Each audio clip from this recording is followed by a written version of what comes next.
Well, it's a rainy, soggy Monday night here in Toronto, but I'm very happy to be sitting down at my desk with some of my favorite people, the listeners, viewers, call yourself what you will, of the Toronto Beer Podcast with me, your host, Chris Schreier. How about it, Rob Currie? What do you got for us tonight? Yeah, you know that track. That's Rob Currie, the Currie brothers, Link Ray Gun, our beautiful theme. Love that track. Link, as always, in the bio, except when it's not, but it should be tonight. Hey, Ben Johnson, look at this. This is the thing I discovered last week. If I start a little earlier, extra people turn up to listen in on what we're doing. And what are we doing tonight? I mean, obviously, we're drinking some beers. Well, a singular beer for me. I've already had two other beers, not related. Not related, but we are drinking a German beer, not just a German style beer. No, no, no, no, no. We're not messing around tonight. German beer tonight. That said, the German beer that I was kind of hoping to lay my little paws on, I don't know, didn't have it. Not at the LCBOs I happened to be by in the past few days. If I'm honest, friends, I was looking to get a Paul Anner. They do, especially around Oktoberfest, not uncommon, that the LCBO does a 1 liter can of Paul Anner that comes with a 1 liter Stein. And I know that Miss Erica would not have been thrilled with yet another Stein in our house, but that is a very, very, very good beer. Uh, that said, I did find I was alluding to a German Festbier last week. Couldn't remember who made it. Well, isn't it just this one right here from Holsten? Their Festbock. Now, fun fact: Holsten, not a Munich brewery, not even close. It's like almost in Denmark. I mean, it's not almost in Denmark, but it's pretty far north. But obviously, they make one for Oktoberfest. I don't know how much it's consumed at actual Oktoberfest. Maybe they throw their own Oktoberfest party up in the northern part of the country. I don't know. I've never been, but that is the one we've got here. And as noted, this is going to be a very, you can even see if you're looking at the video, that says 7% alcohol. This is the kind of beer that they tend to drink at Oktoberfest. They're punchy. They're punchy beers. In the Bock style, that's fine with me. Märzenbier, Bock, yeah, they're all in that same category. There's probably going to be a generous amount of Munich malt, but you know what? Why speculate? Why speculate when I could just open this like this? That was a convincing sound. And let's get the video pour ready for all the kids at home watching, wanting to see. Look at how dark that beer is. Oh my golly. That looks about the way you want it to. Interesting. Oh, there we go. A bit ahead. I was going to say not a lot ahead. Just took a minute to come through. I mean, I'm looking at my Instagram and my YouTube machines, and neither of them are doing this justice. That just looks like a brown beer in that. When I look at this with my ring light in the background, it is coppery red. Oh my golly. And it's fairly clear, fairly bright, in fact.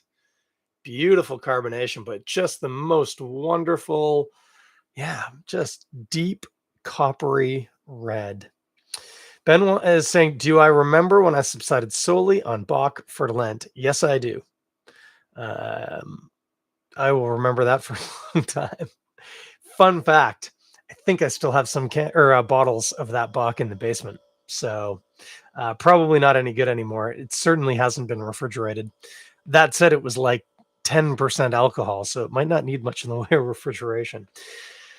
That was fun. If you don't know what Ben and I are talking about, if you Google my name, you spell the last name Schryer, most of what you're going to find on the top page of Google is going to be relating to that time I didn't eat food for 40 days. Whew, that was fun. And I did indeed drink a Bock. In that case, it was a Doppelbock. This is a Festbock. So same family, but I was drinking its much bigger, more calorific sibling. Got a comment here on YouTube. Like Jesus. So Jesus probably only drank wine, although there's some interesting language in some of the older parts of the Old Testament that, depending on how you translate, it's a little unclear. And certainly they were in an area where brewing wouldn't have been completely foreign. Um, but certainly Jesus himself historically just lived sort of in the area that we would now call Palestine. Um, and predominantly the alcohol consumed there would have been wine from grapes, just due to the climate. But it is very possible that there are some examples in the Bible in the Old Testament that get translated as wine because that's the assumption, but that historically it might have been more accurate to think that they might have actually been drinking beer. Would have been that weird, like Mesopotamian, you make a loaf of bread and you soak the loaf of bread for 6 days and then wait until the clay stops vibrating with fermentation and then you drink that. It wouldn't have been recognizable to a modern palate as being beer, but in terms of makeup, with the obvious admission of hops, it would have been roughly what we would consider beer ish.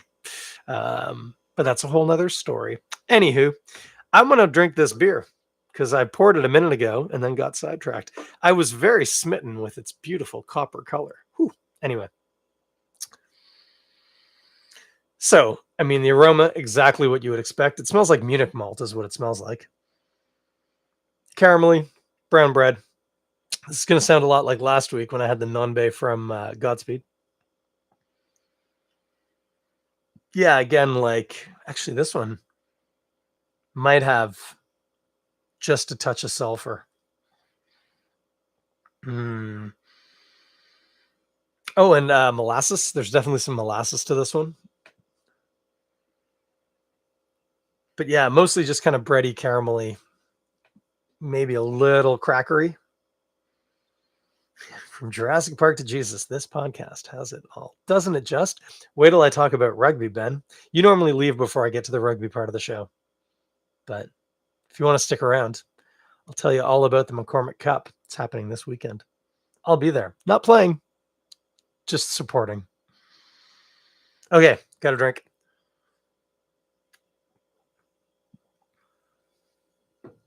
Mm. Hmm. Mm. Hmm. Much more molassesy on the palate than I was expecting.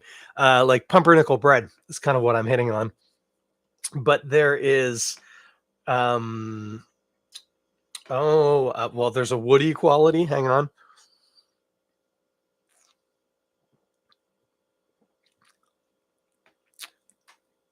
Come on, what is it?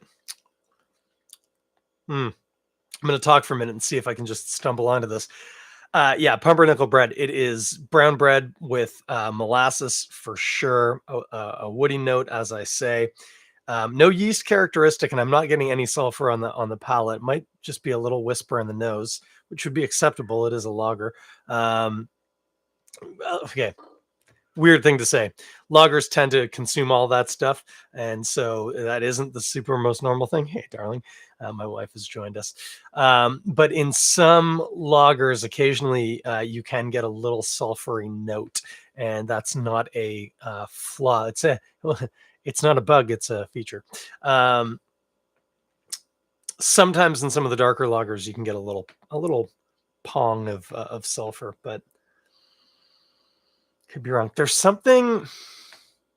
What is it?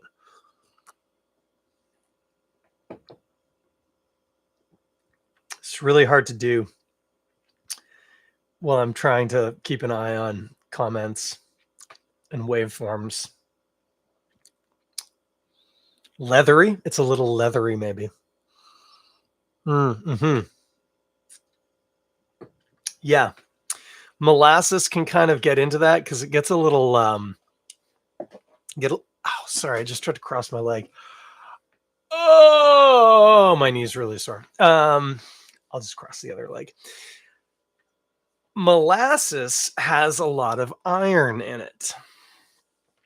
Iron can present as a little bloody One of the words I like to use to describe something that has an irony taste is sanguine, which is just it's like describing a beer as Moorish. Like everyone knows you're being a total dick about it, but also it's hard to question because not a lot of people use that word to describe it. You'll also run into sanguine as a descriptor in the wine world, and it always means irony, a little bloody, basically. Um, and funny enough, I've tried to describe that taste to like non-beer people, and I'm like, it's like a little irony, and they're like, What does that mean? Irony, like a nail?"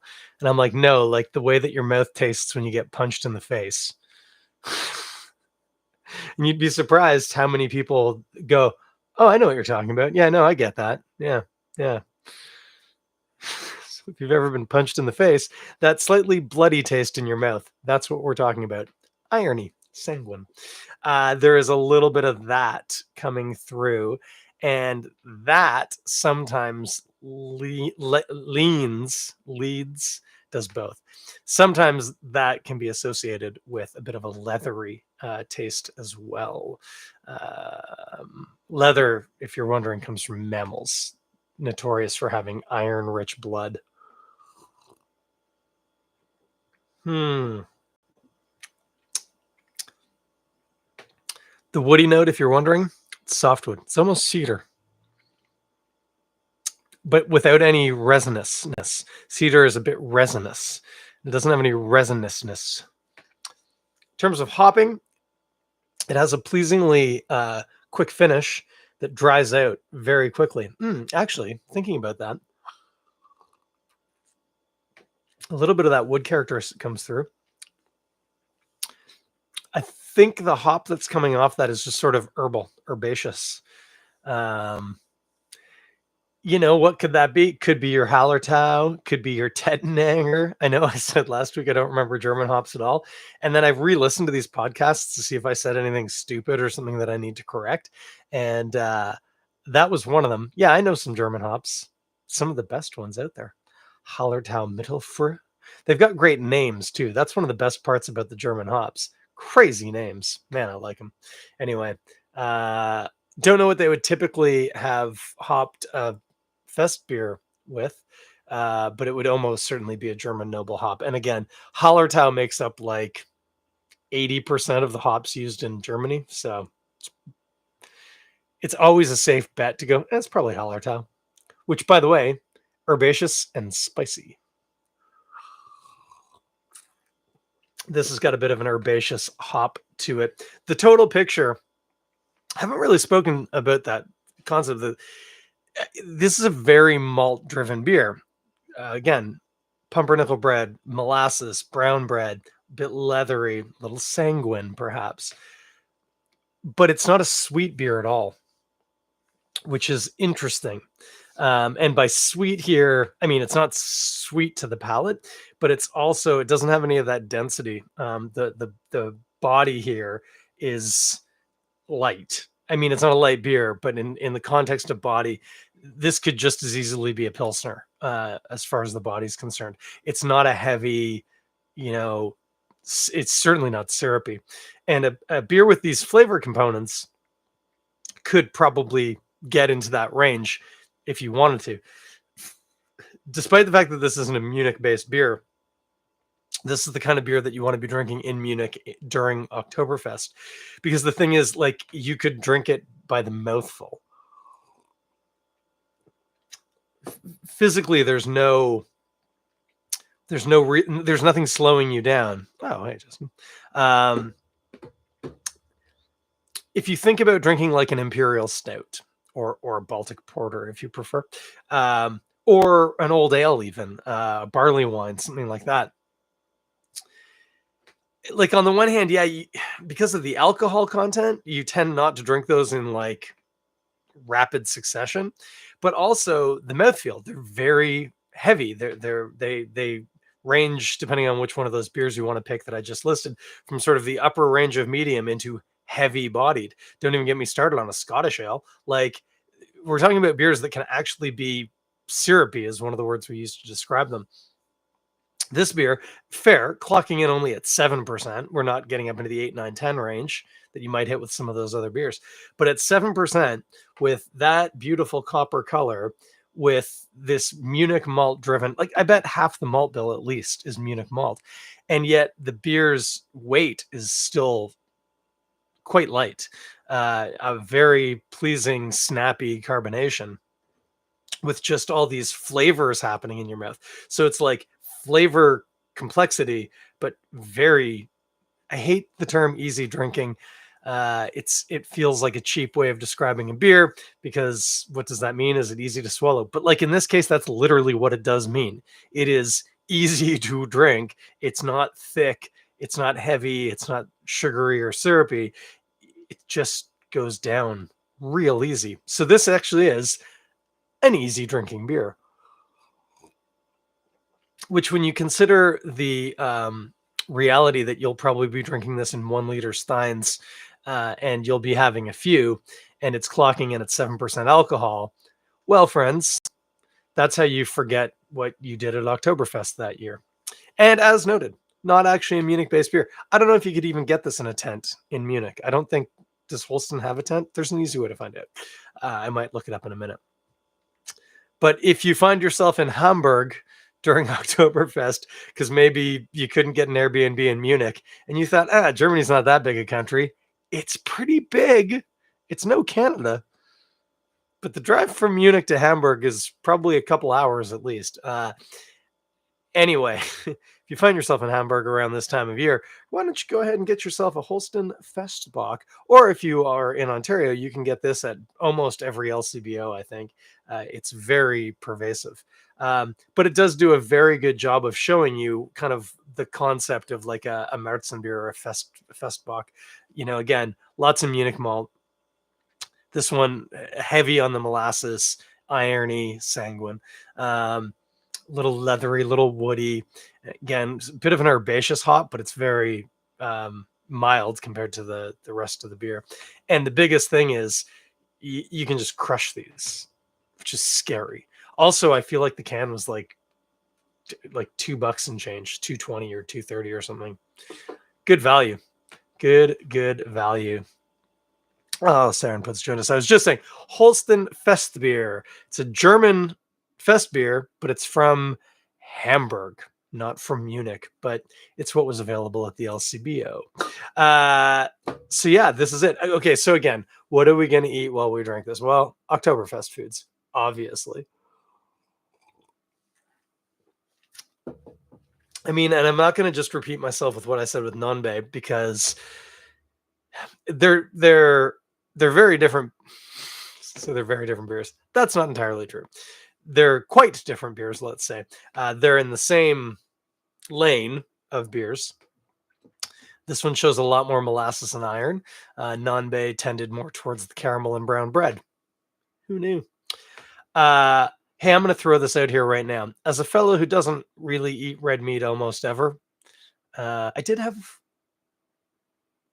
pork red meat. They say it's the other white meat. Anyway, last Wednesday I went to a rugby dinner, and like all they were serving was chicken and ribs and potatoes, basically. So I had a little bit of meat, just to be polite. I didn't want to be a jerk and leave it on my plate. But as a fellow who doesn't eat red meat that often, is the point that I'm saying, this beer with like a bloody steak is probably going to work pretty well, especially, hang on a sec, put a pin in that.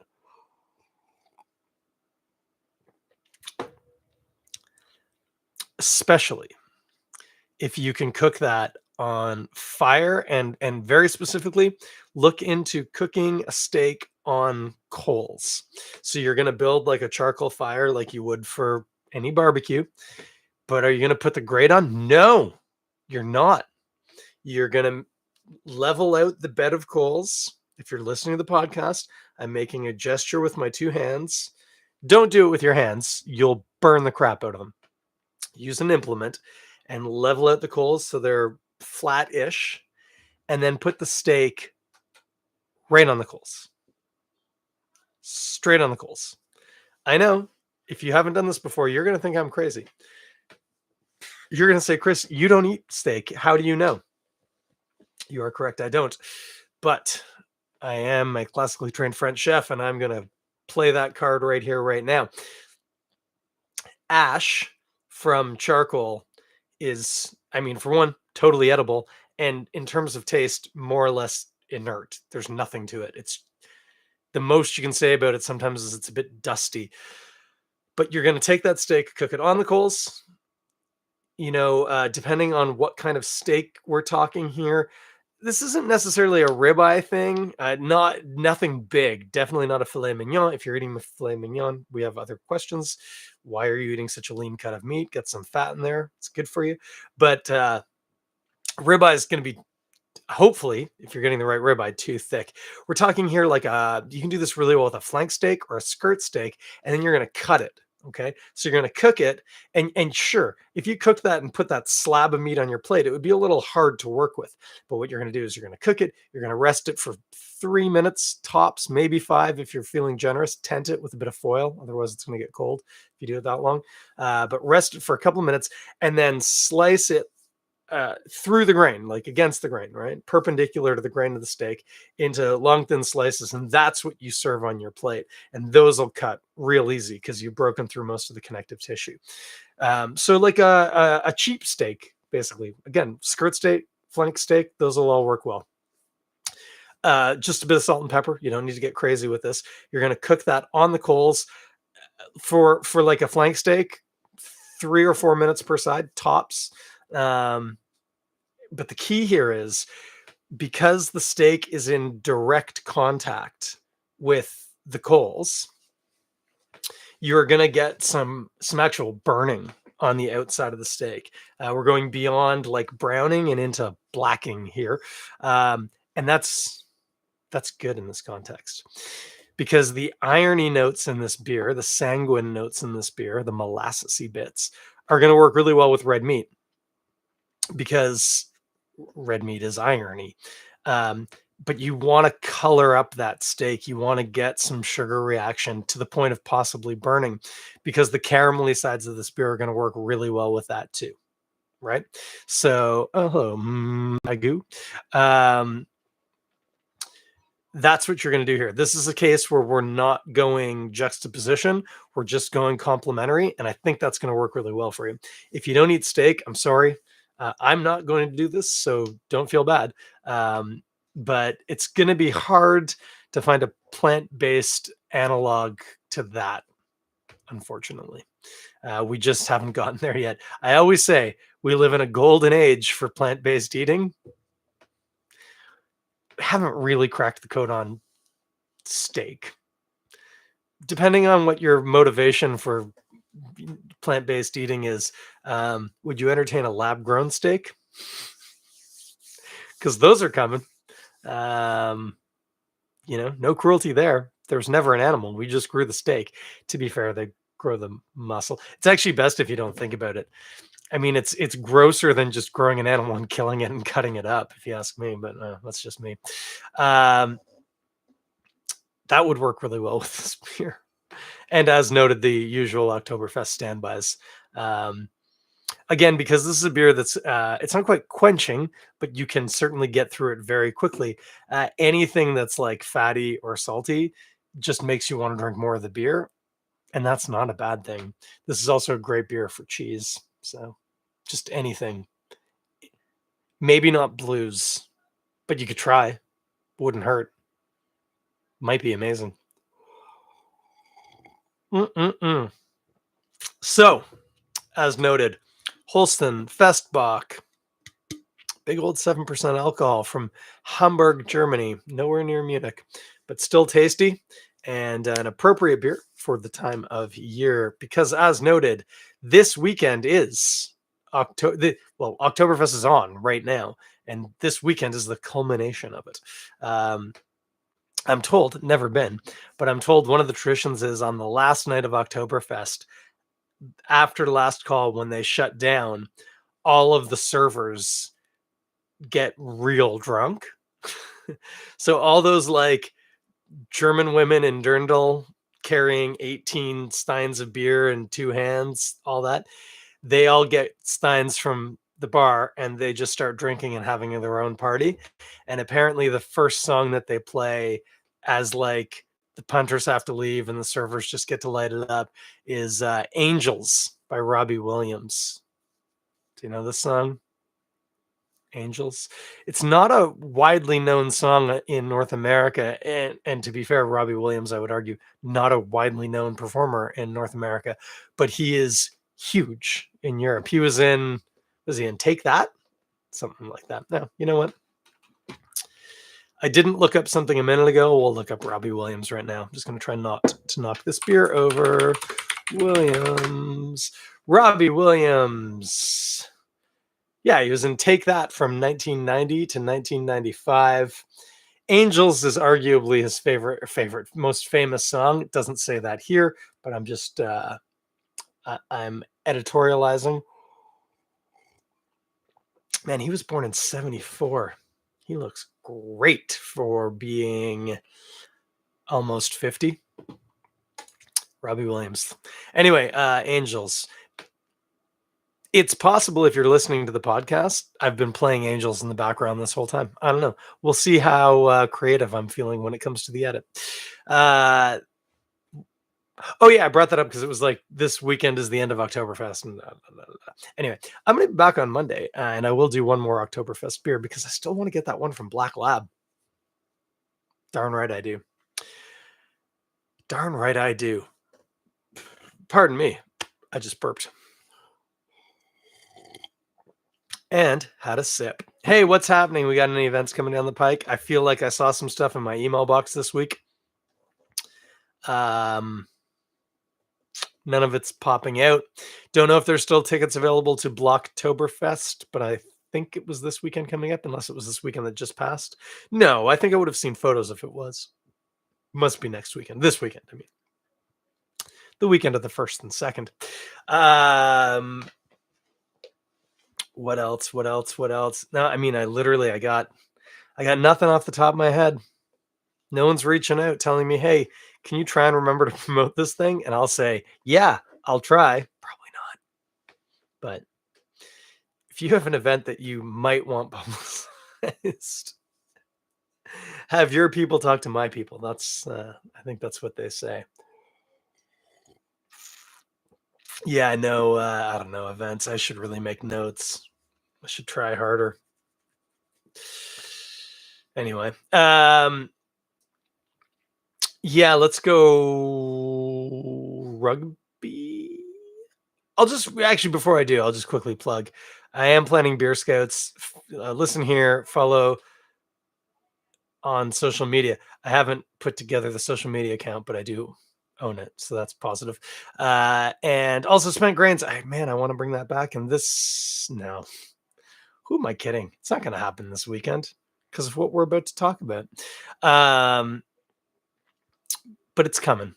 I've got a great interview with Diana from not Refined Fool. Come on, man. I do that every damn time. Why do I always put Refined Fool in my head when I want to say Stormstayed? Damn it.